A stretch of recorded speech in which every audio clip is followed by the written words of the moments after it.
గత 7 సంవత్సరాలుగా మనం గ్రామభారతి ఆర్గానిక్ స్టోర్ని నిర్వహిస్తూ ప్రకృతి వ్యవసాయ రైతులతోనూ అలాగే వినియోగదారులతోనూ ప్రత్యక్ష సంబంధాలు కలిగి ఉంటున్నాము. ఇందులో భాగంగా మన దృష్టికి వచ్చే సమస్యలు ఏంటంటే స్త్రీ ఆరోగ్యం నానాటికి పాడైపోతూ ఉందన్నమాట. ఇందులో పీసీఓడి సమస్యలు, జుట్టు రాలడము, మోకాళ్ళ నొప్పులు ప్రధానంగా చూస్తూ ఉంటాము. ఈ మోకాళ్ళ నొప్పులకి ప్రధానంగా వాయు చంచలనం మన శరీరంలో అధికం అవ్వడం వలన, వాతం ఎక్కువ అవ్వడం వలన ఈ మోకాళ్ళ నొప్పులు వస్తూ ఉంటాయి. దీనికి మన పురాతన పద్ధతిలో తీసిన చెక్కగానుగ నూనెలు, ముఖ్యంగా ఈ ధనుర్మాసం సమయంలో చెక్కగానుగ ద్వారా తీసిన నువ్వుల నూనెను మన ఆహారంలో భాగంగా చేసుకోవడం వలన ఈ మోకాళ్ళ నొప్పుల నుంచి ఉపశమనం పొందొచ్చు. అదేవిధంగా జుట్టు రాలే సమస్యకు కూడా మనము పూర్వకాలంలో ఎంచక్క సీకాయ, ఉసిరికాయ, మెంతులు, కుంకుడుకాయలు ఇలాంటి వాటితోటి తలస్నానం చేసేవాళ్ళం.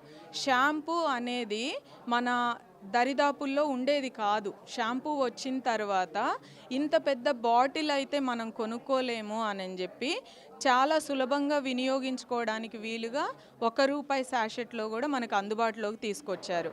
ఏ రోజైతే ఈ షాంపూ మన ఇంట్లోకి వచ్చిందో మన నెత్తి మీద జుట్టు ఉండకుండా పోతుంది.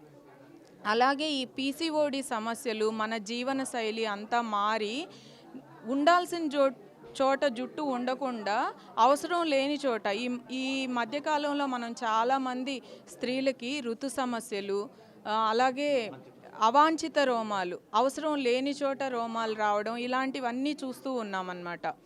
అయితే వీటన్నింటికి కారణం మన జీవన శైలిలో మార్పు రావడము.